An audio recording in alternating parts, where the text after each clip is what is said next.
Graça e paz, meu irmão, tudo bem com você? Aqui, pastor Israel, da Igreja Batista Nova Sintra, e novamente compartilhando sobre a nossa vida de oração.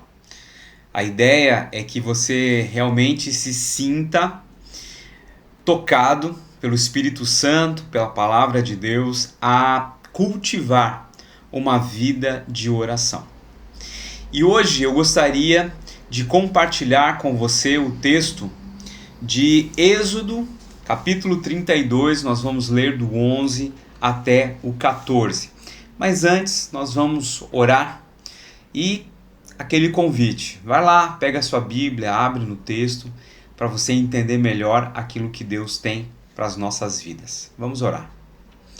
Pai, eu te louvo por este momento em que nós podemos estudar de uma forma toda especial sobre a Tua Palavra. Que o Senhor possa nos ensinar aquilo que o Senhor deseja e edificar em nós uma vida de intercessão, uma vida de oração, fazer da nossa igreja uma igreja que ora de verdade.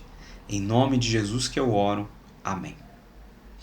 Vamos lá? Êxodo 32, do 11 até o 14. Diz assim: Moisés, porém, suplicou ao Senhor, o seu Deus, clamando: Ó Senhor, por que se acenderia a tua ira contra o teu povo, que tiraste do Egito com grande poder e forte mão? Por que diriam os egípcios, foi com intenção maligna, que ele os libertou para matá-los nos montes e bani-los da face da terra? Arrepende-te do fogo da tua ira, tem piedade e não tragas este mal sobre o teu povo. Lembra-te dos teus servos Abraão, Isaque e Israel, aos quais juraste por ti mesmo: farei que os seus descendentes sejam numerosos como as estrelas do céu, e lhes darei toda esta terra que lhes prometi, que será a sua herança para sempre. E sucedeu que o Senhor arrependeu-se do mal que ameaçara trazer sobre o povo. Amém até aí? Pois é. É interessante nós pensarmos quantas vezes Deus, através da oração, já não mudou a situação da história. Existe não sei se posso dizer uma história, mas um acontecimento na Primeira Guerra Mundial, em que os soldados ingleses atacaram os soldados alemães e de repente os alemães começaram a fugir porque viram o exército inglês se aproximando e anjos junto com eles caminhando no meio da tropa. Vários soldados alemães viram aquilo e simplesmente fugiram, ficaram com medo e fugiram. São situações em que Deus intervém no meio do seu povo. E nesse dia em especial, o povo de Israel deveria ter sido destruído por causa do seu pecado.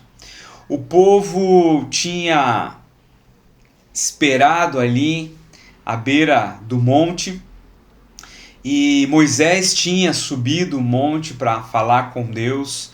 Quando o povo então começa a pensar assim: olha, esse Moisés aí que subiu o monte, esse aí não vai mais descer. Com certeza esse aí já morreu. Então eles se voltam para Arão, que era o segundo em comando, e falam: Arão, prepara para a gente aí um Deus e vamos voltar para o Egito. Porque desse Moisés aí a gente não sabe o que aconteceu com ele. E é interessante que Moisés, quando retorna à presença de Deus, Deus está furioso com o povo e diz para o povo: eu vou acabar com esse povo, eu vou destruir esse povo. E o que nós lemos aqui foi a conversa de Moisés de tentar fazer com que Deus mudasse de ideia. Com que Deus deixasse a sua ideia de acabar com o povo. E dessa história toda nós podemos tirar algumas lições. A primeira delas é a impaciência do povo. Moisés tinha subido ao monte, estava na presença do Senhor ali durante 40 dias. Eu imagino a delícia que Moisés, o prazer que Moisés estava sentindo de estar ali na presença de Deus naqueles 40 dias, naquelas 40 noites, ouvindo, conversando, tendo intimidade com o próprio Deus. E é triste, porque quando Moisés desce de lá, o povo estava pecando contra Deus. O povo estava aprontando. Talvez você já tenha sentido, né, alguma coisa assim parecida, como você está muito bem com Deus, e você chega na igreja, o pessoal não está naquela mesma condição que você. Você ali todo cheio da glória e do poder de Deus, e o pessoal ali meio para baixo. A gente se sente triste. E isso tudo aconteceu logo depois de Deus ter dado os 10 mandamentos para o povo. Então Moisés estava se sentindo assim na glória mesmo, né? Deus tinha dado ali a palavra dele viva para Moisés, para ele chegar e pregar para o povo, e de repente Moisés passa por uma decepção dessa. O povo não teve paciência de esperar.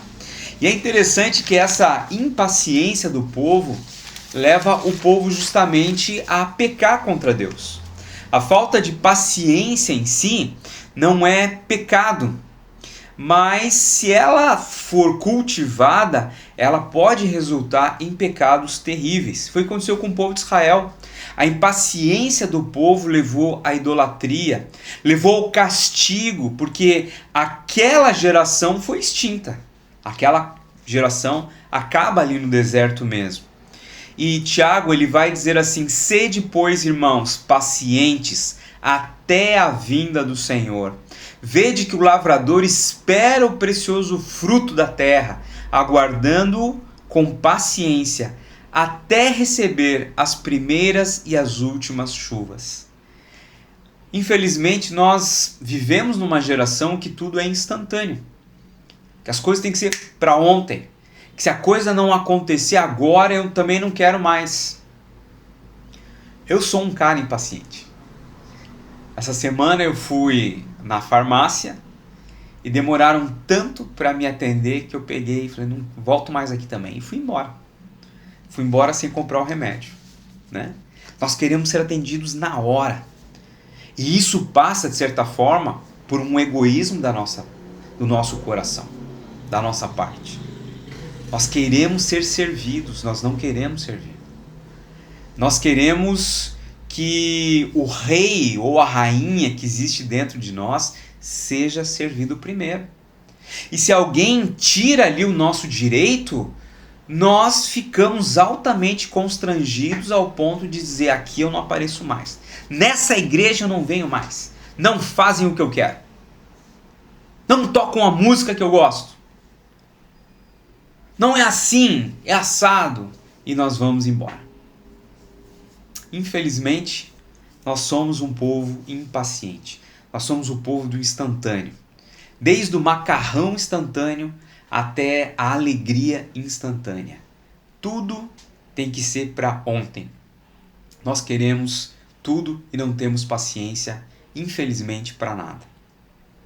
Em segundo lugar, outra lição que nós podemos aprender é justamente a falta que faz a oração.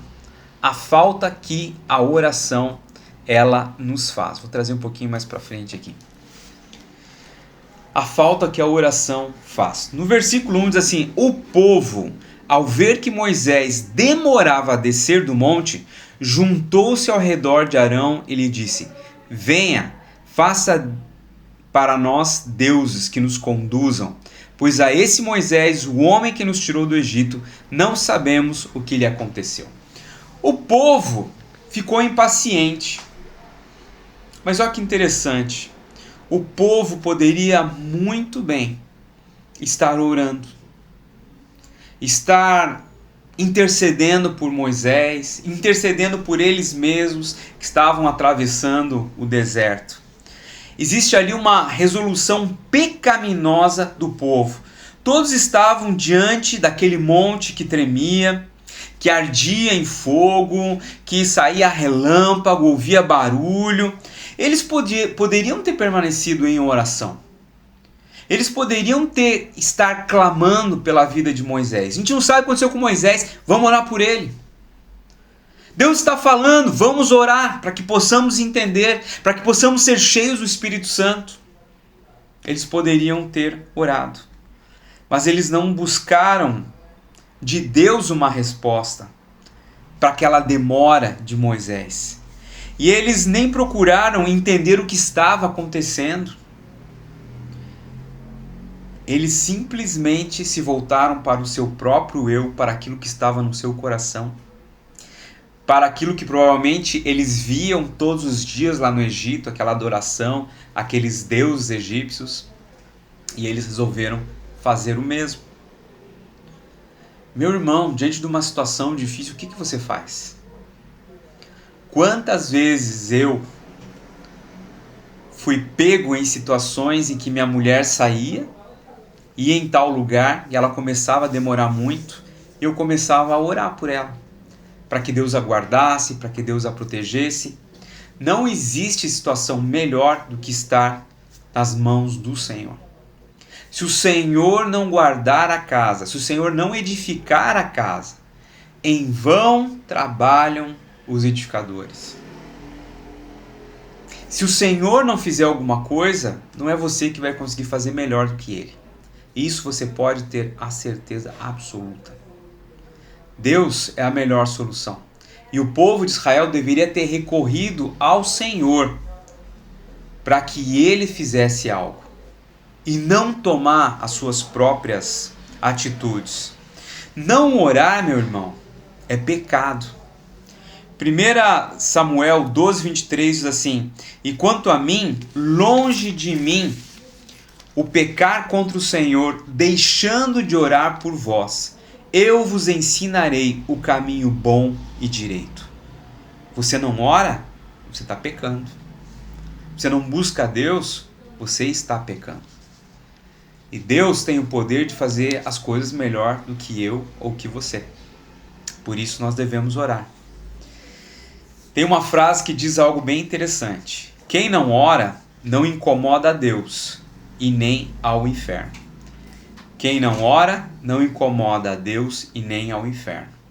A quem você está incomodando? Ou deixando de incomodar? Nós precisamos incomodar a Deus com os nossos pedidos, com as nossas súplicas, com as nossas ações de graça. E quando nós fazemos isso, nós também incomodamos o inferno. Ora, um crente que não ora, não incomoda o inferno, não incomoda a Deus, e Deus quer ser incomodado. Terceiro lugar, outra lição que podemos aprender é a questão da imprudência. Arão, ele poderia ter aconselhado o povo a orar. O segundo em comando ali era Arão. Moisés tinha ido, todo mundo se vira para Arão e fala para Arão: Arão, faz alguma coisa. Faz aí um bezerro de ouro para a gente aí. E Arão poderia ter dito: aí pessoal, o que é isso? Não é assim que age um cristão. Vamos se arrepender desse pensamento, vamos dobrar o joelho, vamos começar a orar, vamos levantar um clamor. Mas Arão, naquele momento, ele se sentiu amedrontado, talvez, só ele, no meio daquele povaréu todo. E Arão pega e fala assim: olha, cada um tira aí o seu brinco, o seu pendente, o que tiver de ouro aí, que a gente vai fazer um bezerro. E eles vão, fazem um bezerro, e eles ainda têm a coragem de dizer: Israel, aí está o seu Deus. Já pensou? Que situação? Arão foi muito imprudente ao ceder facilmente à pressão do povo. Mas vamos dar um desconto para ele? Ele era um só, ali no meio daquela multidão toda. Podemos dar um desconto? Talvez não. Porque isso acabou levando o povo ao pecado. Aquele povo tinha diante de si as provas de um Deus que os havia tirado do cativeiro. Deus tinha chamado Moisés para subir ao monte. Deus já tinha feito aquele povo passar por tantas situações, visto o poder dele, para de repente eles se voltarem. nós não podemos ser imprudentes. Nós temos que usar a nossa posição de autoridade como filhos de Deus para orar. Nós não podemos ser imprudentes de, diante de uma situação, colocar qualquer coisa, falar qualquer coisa, agir de qualquer maneira. Nós temos que orar. Buscar em Deus a resposta para o problema. Orar não deve ser a última coisa, mas deve ser a primeira. Eu sempre fico pensando naquela frase que diz assim, agora só nos resta orar. Orar tinha que ser a primeira coisa. A primeira e a última deveria ser a oração. Ter uma vida de oração a Deus. Em quarto lugar, a última lição que nós podemos aprender, e talvez a mais bela de todo esse texto, é justamente a intercessão de Moisés. A posição de Moisés ali era de intercessor, de mediador do povo de Israel para com Deus. Deus chega para Moisés e fala assim, esse povo pecou, esse povo é de dura cerviz, esse povo ele não quer se dobrar, esse povo ele é desobediente e eu vou acabar com esse povo, Moisés, e vou fazer de você uma nação. Ele já tinha usado essa expressão, para com Abraão, que de Abraão ele faria uma nação. E Deus fala para Moisés que ele também ia fazer a mesma coisa com Moisés. E Moisés então ele começa a interceder pelo povo, ele começa a falar, Senhor Deus, não faz isso. Aqui é muito interessante, meu irmão, que ele começa a lembrar das promessas que Deus tinha feito a Abraão, a Isaac, a Jacó. E a gente sempre ouve de pessoas que oram lembrando a Deus das promessas que Deus fez. De nos dar paz, de nos dar alegria. As promessas do cuidado de Deus. Pessoas que conhecem a palavra de Deus, elas lembram a Deus, o Senhor falou. O Senhor tem que fazer isso porque é o que está na tua palavra. O Senhor tem que fazer alguma coisa. Pessoas que conhecem a palavra de Deus têm mais argumento para convencer o próprio Deus. Senhor Deus, age depressa. São teus inimigos, Senhor, faz alguma coisa. Eu lembro de uma situação lá, com o tempo que eu dava aula em Itanhaém, que uma das nossas colegas, professoras, ela acabou tendo Covid, foi parar na UTI ela ia ser entubada, e nós começamos a clamar a Deus pela vida dela. A nossa coordenadora fez um relógio de oração, todo dia ao meio-dia nós orávamos por ela. E eu lembro que num momento eu peguei e orei assim, Senhor Deus, mostra para esse povo que há um Deus verdadeiro. Eu lembrei do texto em que dizia, Senhor, mostra que existe um Deus em Israel. Vários oraram dessa forma, mas uma das pessoas que eu lembro de ter orado assim foi Elias. Justamente quando estava falando para o povo se converter do baalismo, justamente voltar ao Deus de Israel. Mostra que há um Deus em Israel. E eu orei naquele momento desse jeito, Senhor Deus, mostra para esse povo, porque eram vários professores cristãos mesmo lá, tinham poucos, que não acreditavam no Jesus verdadeiro que nós acreditamos. E eu lembro que a Cissa falou assim para mim, nossa, eu lembrei do texto que diz que há um Deus em Israel, mostra que há um Deus em Israel. E meus irmãos, aquela querida amiga, querida colega, ela tinha sido entubada e durante a sedação, sem querer, ela pegou e tirou o tubo e ela sobreviveu. Ela está viva até hoje. Tive a alegria de fazer o casamento dela. Existe um Deus. E esse Deus, ele promete abençoar o seu povo. E Moisés lembrou disso. Lembrou das promessas. Lembrou que Deus era um Deus poderoso. e que ele não deveria destruir o povo de Israel. Eu fico pensando que tem uma situação bem interessante nisso aqui. Moisés, ele não queria, vamos dizer assim, o emprego, o serviço, o ministério de ser o pastor ali daquele povo, daquela nação toda. Ele lutou contra Deus, ele falou várias coisas para Deus quando Deus o chama, né, que a sarça pega fogo. Ele não queria. E de repente Moisés está ali lutando com Deus para que Deus não destrua aquele povo, mas que faça daquele povo tudo aquilo que ele tinha prometido. Meus irmãos, o que aconteceu? O que aconteceu? Era outro Moisés? Com certeza. E aqui uma lição preciosa para as nossas vidas. Moisés, ele não era outro, mas ele tinha tido o seu coração transformado. Ele estava pensando agora não do jeito que o velho Moisés, mas ele estava pensando de acordo com aquilo que Deus queria para o povo de Israel.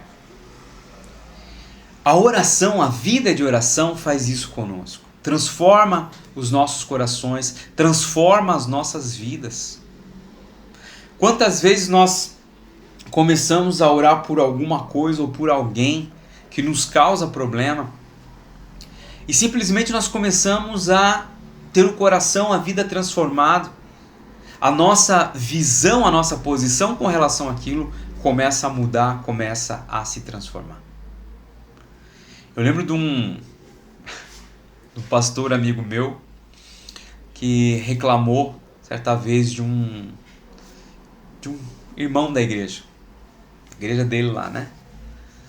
Falou que aquele irmão dava problema para ele, causava problema para ele, e ele então começou a orar por aquele irmão. E ele começou a amar aquele irmão também. E chegou um momento em que o irmão chegou para ele e falou assim: pastor, eu estou indo embora, estou me mudando para a cidade tal, vou deixar a igreja. E eu perguntei: e aí? O que você sentiu? Aí ele pegou e falou assim: eu fiquei triste, porque eu comecei a amar aquele irmão. A oração pode mudar os nossos corações. Deus mudou o coração de Moisés com relação ao povo. E foi por isso que Moisés intercedeu pelo povo de Israel. E é interessante porque não tem melhor título do que intercessor. Não tem.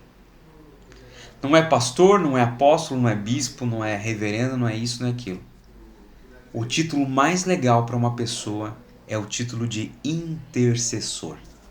Moisés foi intercessor do povo de Israel.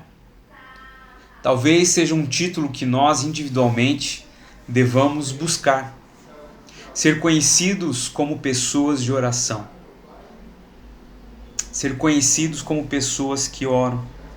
É interessante porque Tiago, que escreveu a carta de Tiago, e que foi um dos líderes da igreja, o irmão de Jesus, ele tinha o título de joelho de camelo. De tanto que ele orava ajoelhado, buscando o Senhor, talvez tenha tido muitos calos no seu joelho, ele era conhecido como joelho de camelo. Ele era um intercessor. Tem título melhor que esse? Ser conhecido como intercessor? E concluindo, meu irmão, a intercessão de Moisés mudou a ação de Deus quanto a destruir o povo de Israel no deserto. Tiago 5,16 fala que a oração de um justo é poderosa e eficaz. Por isso, vamos orar. Vamos colocar os problemas da nossa vida diante do Senhor. Vamos colocar a nossa nação diante do Senhor. Se Moisés colocou o povo de Israel diante de Deus e Deus transformou a situação, por que nós também não podemos nos chegar diante dele, colocarmos a nossa igreja, colocarmos a vida das nossas famílias diante do Senhor e participar desse movimento de intercessão? seja você também um intercessor. Receba esse título, que é o título mais lindo que tem, de pessoas que oram. Amém? Vamos orar mais uma vez? Pai, quero chegar mais uma vez à Tua presença, colocar as nossas vidas nas Tuas mãos. Transforma nossos corações, transforma as nossas vidas e nos ajuda a sermos verdadeiros intercessores. Que as pessoas possam olhar para a nossa igreja não como uma igreja da moda, uma igreja com louvor espetacular, com uma grande pregação, mas como uma igreja que ora, uma igreja que busca a Tua presença. Em nome de Jesus que eu oro e te agradeço. Amém.